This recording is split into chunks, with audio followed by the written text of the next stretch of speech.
Hi guys. This week we're going to look at what's the difference between an amateur writer and a professional writer. I've got some notes here just below camera, so if I'm looking down, that's what I'm looking at. If you'd be so kind to watch these videos to the end, there's a little bit of learning I've done. And YouTube will reward a channel for people who watch videos longer. So there's always going to be some good stuff at the end. If you could watch it all the way through, fantastic, thank you. And if you give it a like, you will tell YouTube the sort of topics you like writing and creative things. And they will show you more of that. Not just mine, but it'll show you more in that field. So a like is really nice, and watching it all the way to the end is a big help for me. Subscribe and everything else is fantastic as well, but those two are the most important for now. So let's get started. The big difference between an amateur writer and a professional writer. Someone asked this question, everyone was throwing things in, and these are the things that I think.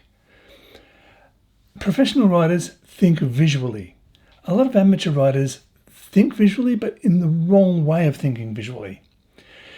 I was reading the front page or the first page of a screenplay for somebody. They posted it and said, well, people, please give me the feedback. And some people said a nice thing, oh, I'd keep reading, it's really good. But if you look at it from a screenplay point of view, it wasn't really fulfilling its needs. It did something, basically it was a truck driving through a town, and it started on the driver.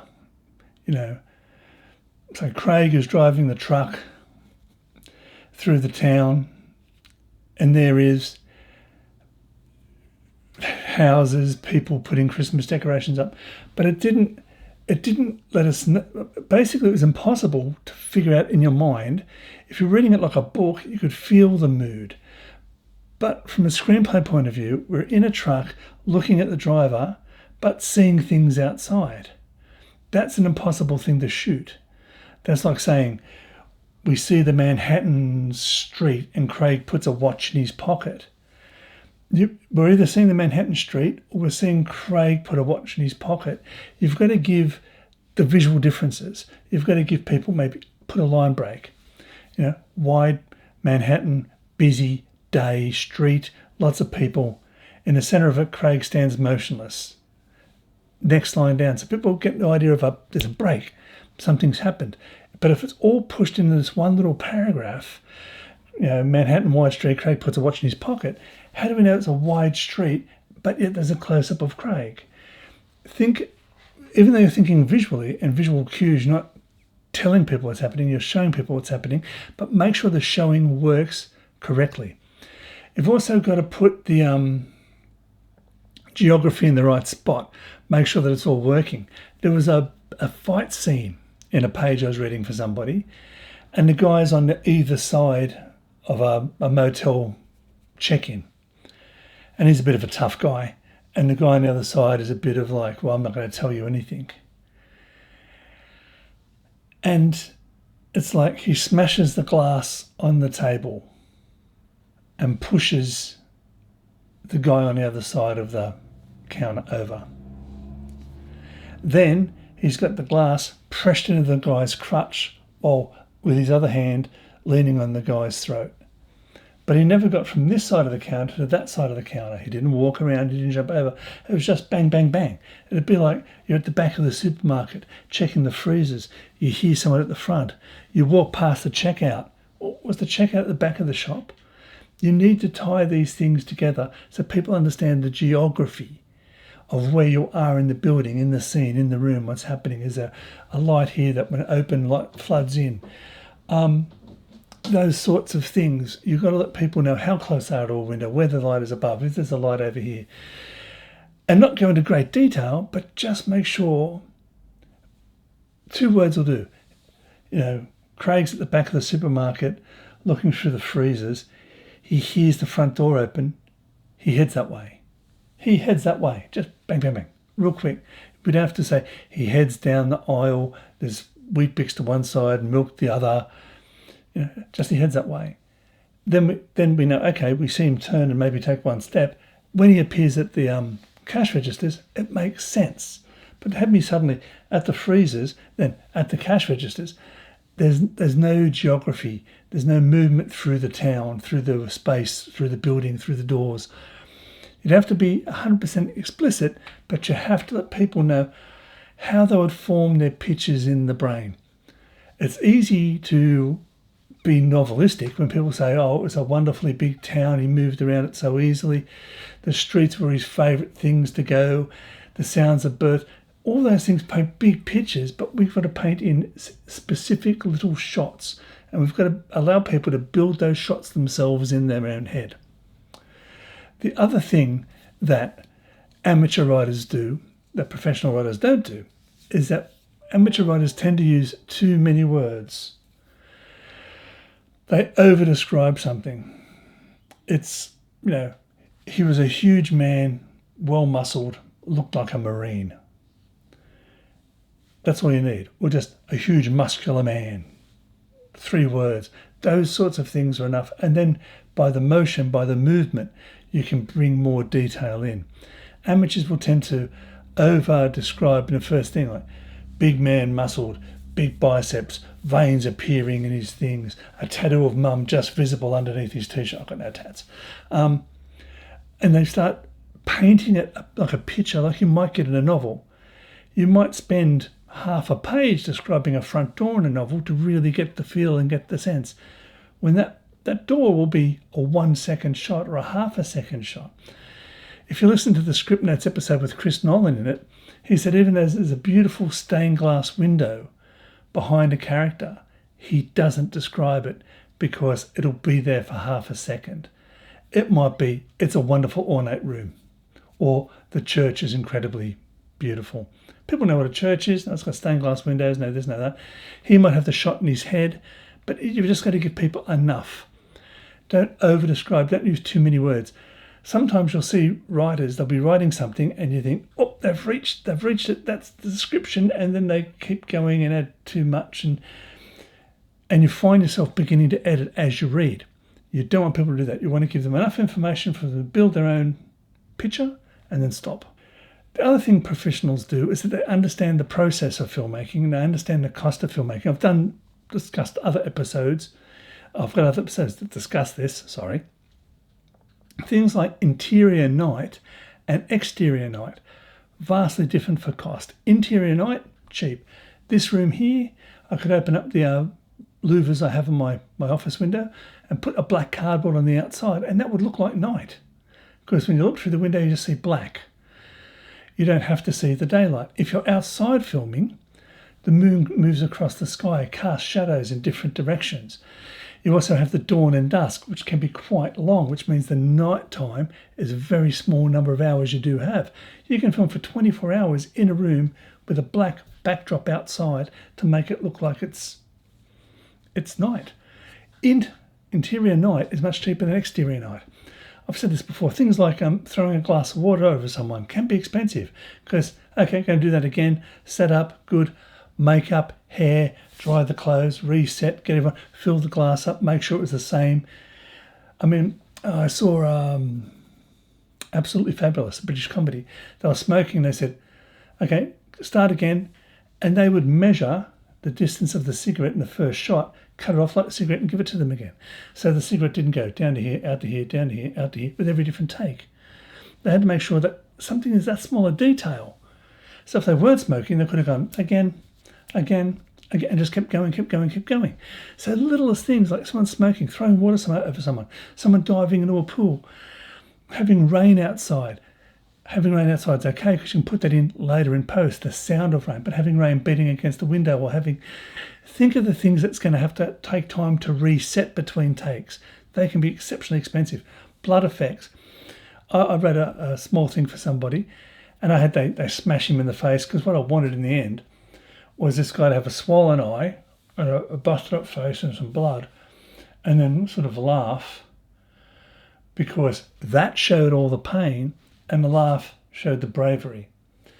They took this away and had him get punched in the body, and then when he laughed, the performance didn't fit now. So if they had said, oh, no, we're going to use blood effects, that makeup's going to take too long to reset because they didn't know the budget they had or the time they were working on. Because of that budget constraint, I would have had, punch in the body and wrote the acting hints, and the director could have picked up on this, where he was maybe hunched over. Each breath come with a little bit of pain from the punch in the ribs. It could have been just written a bit differently to hint in the way that it was going to knit together. Professional writers understand this. The little costs, having to reset, having to do makeup, having to change hair, having to do whatever, different clothes, different suits, different shots, different days. They don't, and you shouldn't change your writing too much. So you should, though, have a consideration. Do I really need to have them in a different dress? Do I really need to have that person in a different suit?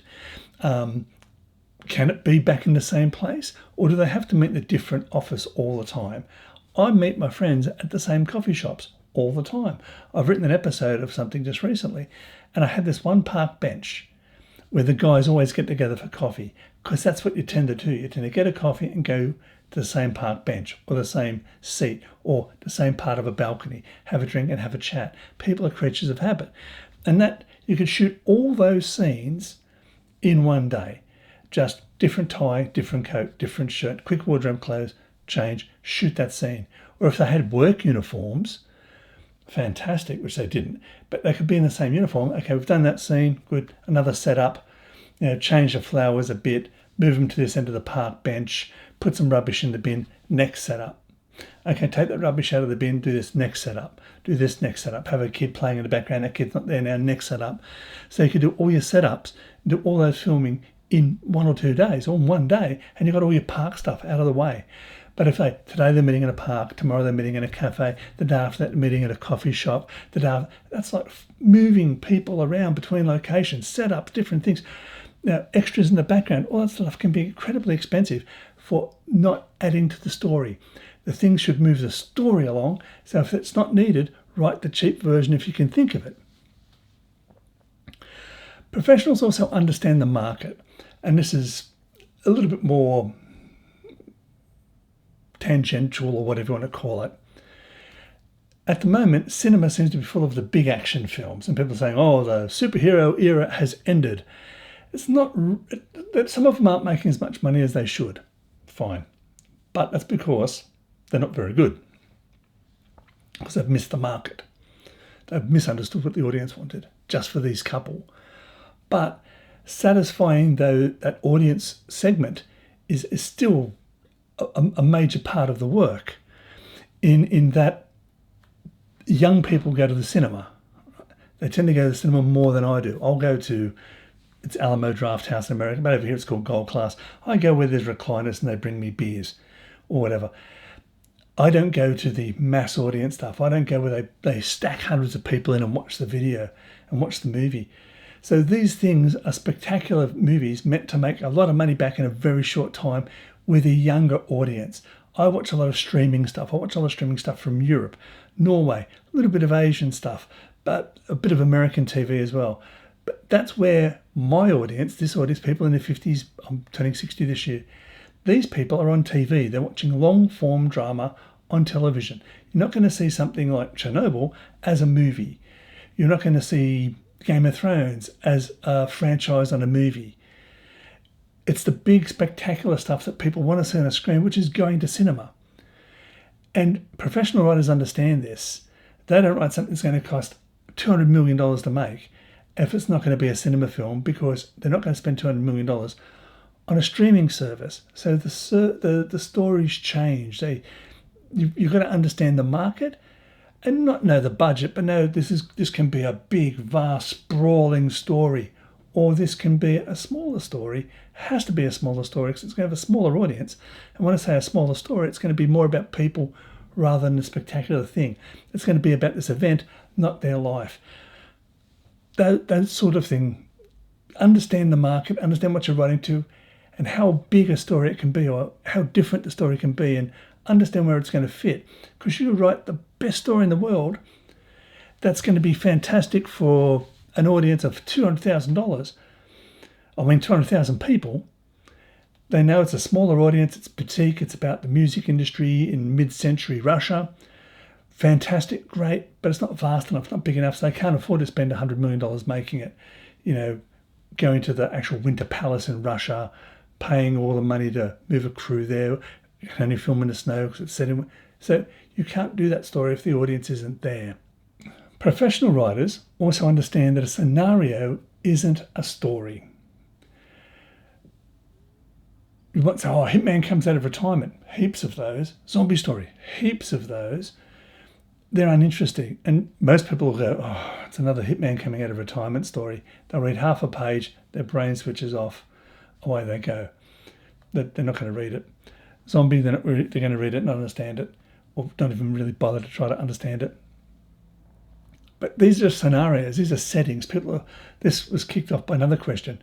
If superheroes are dying, what's the next thing you'd like to see in cinemas? And some people said variety. And I thought, well, variety's on TV. It's not going to be in cinemas. Cinemas are going to please a big audience of young people. You need to understand that a story is about people. If we have Taken, the Liam Neeson one. Okay, he's a hitman coming out of retirement. But he's trying to live up to his daughter's expectations and compete with the new husband who has all that money, and his wife has all that money now, and all he can afford to buy her is a cheap little boombox, and she's got this massive party. But she's going to Europe, so he can maybe help out there. I think he gave his permission when Mum wasn't real happy going to Europe. I can't remember what it was. But suddenly, when she was taken, he had those skills. He was now going to be important. He didn't have the money. He didn't have the resources. This was his moment to be the most important thing he could possibly be to his daughter. He felt he was failing in the competition with the new family, but this was it. This was the time. So that was the story. A man willing to give up everything to save his daughter, as you would anyway, but also to use his skills, not pay for SEAL Team 6 to go in and rescue her, but he was going to be able to use his skills, his hands, and feel like he was part of her life again by saving her life. There is a story, it's not the scenario. And professional writers understand that. Thank you to everyone who's been doing these things. That's fantastic. Thank you very, very much. If you watched it all the way to the end, double thank you, because that's a big thing YouTube wants. Like I said, likes, good for you, good for me, but also good for you. There's t-shirts available. We'll put them on this side. Here's the t-shirts. They're just a fun little, the cow logo that says hard to be heard in a herd. Let's be original. The books are up there. And until next time, guys. And 20% off if you're using writerduet. I found out the Duffer Brothers use writerduet. 20% off if you use writerduet. I get nothing out of that. And I've told writerduet I'd never want anything. It's just for you guys. And until next time, keep writing. Bye.